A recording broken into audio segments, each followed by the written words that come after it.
Alam po ninyo, ilang araw na po to si Pulong Duterte. Nasagot na sagot dito. Okay po yan. Dati si BP Sara lang tsaka si Tatay Digong yung ganyang kabilis sumagot. Ngayon si Pulong Duterte. Ah, tinawag niya pong Chihuahua itong si Tariela. Alam niyo yung Chihuahua? Yung aso. Aso. Aso ka raw, Tariela. Ito po ay tugon ni Pulong kasi ang sabi nga ni Pulong dito kay Chihuahua,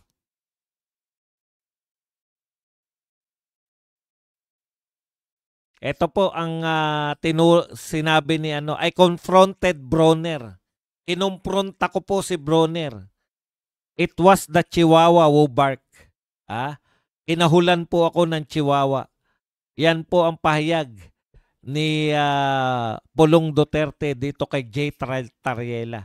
Ayon pa po kay Pulong Duterte, J. Tariela, a discharged PMA cadet, allegedly for cheating, now trying to climb ranks by leaking boots, attacking those against the Bangag administration. Mahilig pa magkaso yan ng mga vlogger si Tariela. Duterte said that Tariela, yan, ikaw daw ay isang discharged PMA cadet, Tariela. Ngayon, para ka makaakyat sa ranggo, ay wala ka nang ginawa kundi magsipsip at umatake sa mga umaatake laban sa Bangag administration. Stop using Coast Guard to chase your personal ambition. Correct. No, kung gusto mong may personal na ambition ka, huwag mong gamitin yung Coast Guard. Okay, nag-ugat po tong banat ni Tariela. Yung sinabihan po ni Pulong na huwag pagamit tong si Bronner sa CIA. Kasi ito si Bronner, sa kanya naman bibig galing yung US missile daw na dinala nila rito sa Pilipinas ay pwedeng makarating o aabot sa mainland China. Siyempre, bilang isang mamamayang Pilipino at bilang isang congressman at bilang anak ng dating Pangulo, pumalagto si Pulong, di ba? Mag-ingat kayo dahil yung China, alam mo Tariela, hindi natin kalaban, kaaway ang China. Dinideklara yung gera na yan. Kung hindi natin kalaban ng China, officially, kaibigan natin ng China. Kaya dapat wag po tayong basta-basta, no? Yun yung sinasabi yun po yung sinasabi ni Pulong Duterte. Wag kayong basta-basta na gagamit, mag-ingat kayo lalo na kung hindi naman kayo mga taga DFA. Diplomasya.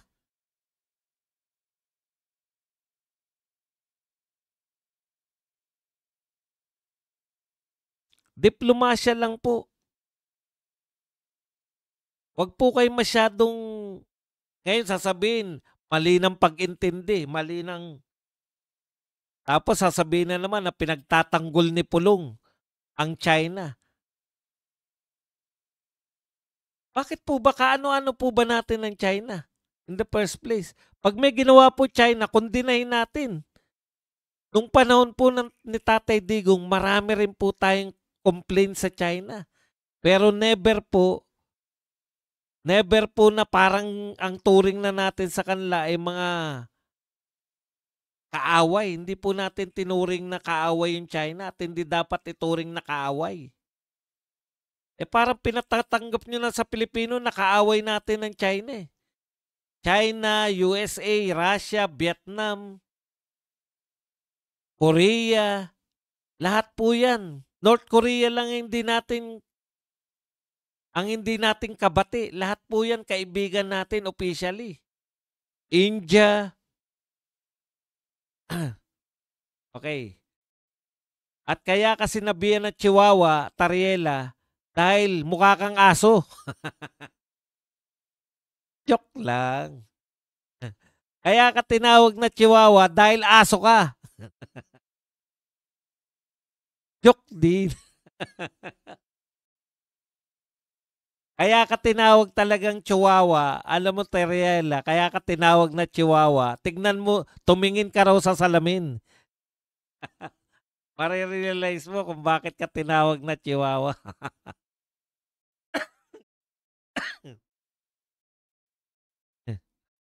Hindi po nakukuha ang respeto. Okay.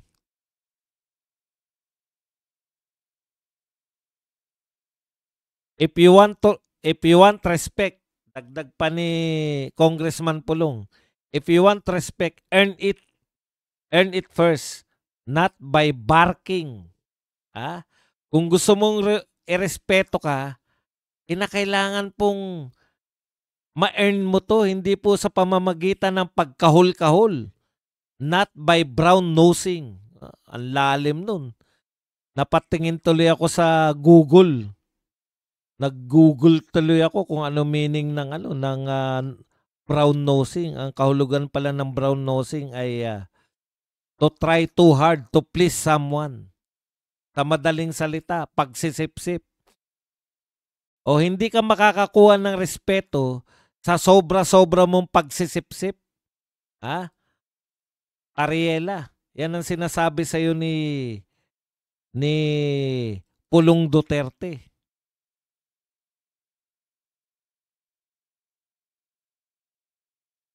Not by dragging your institution into your insecurity. Hindi dadalin mo yung buong institusyon ng Coast Guard, Philippine Coast Guard sa iyong inseguridad. Bakit ba nasabing insecure itong si Tariela? Kasi tuwing tumitingin si Tariela sa salamin, ay bumabalik ang kanyang mga insecurity, mga inseguridad. Kaya ka tinawag na Chihuahua kasi mukha kang aso. Aso ka. Tumingin ka sa salamin.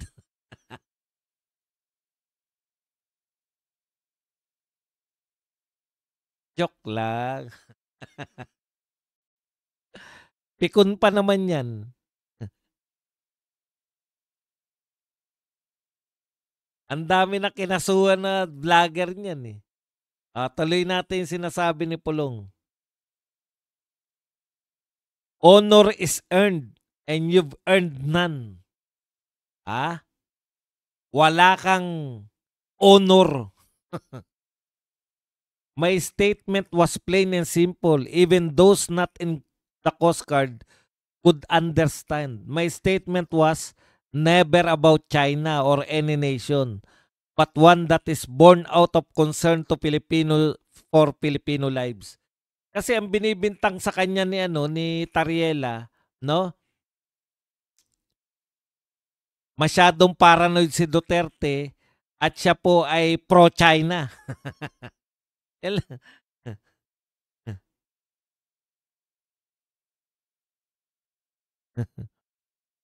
Ito ang sinabi ni Tariela. Your insinuation of CIA puppetry, that is not patriotism. That is deflection bordering on conspiratorial. If anyone is gambling with Filipino lives, it is those who pretend these threats are imaginary while causing up to Beijing. Diba? Yan yung sinasabi lagi nito, pro-China, pro-China. Your rhetoric is not about peace. It is an obvious defense of China, echoing the very regime that views our exclusive economic zone as its backyard. Yan po ang sinabi ni Tariela. Alam mo, Tariela, hindi nyo naman mabubola yung mga Pilipino eh. Yan pong pinagtatalunan, claimant tayo dyan. Claimant din po yung China. No? Ang problema lang sa atin, hindi natin kiniklaim yung mga gusto nating i-claim. Yung China, pinangangatawanan nila. Amin yan. So nagtayo sila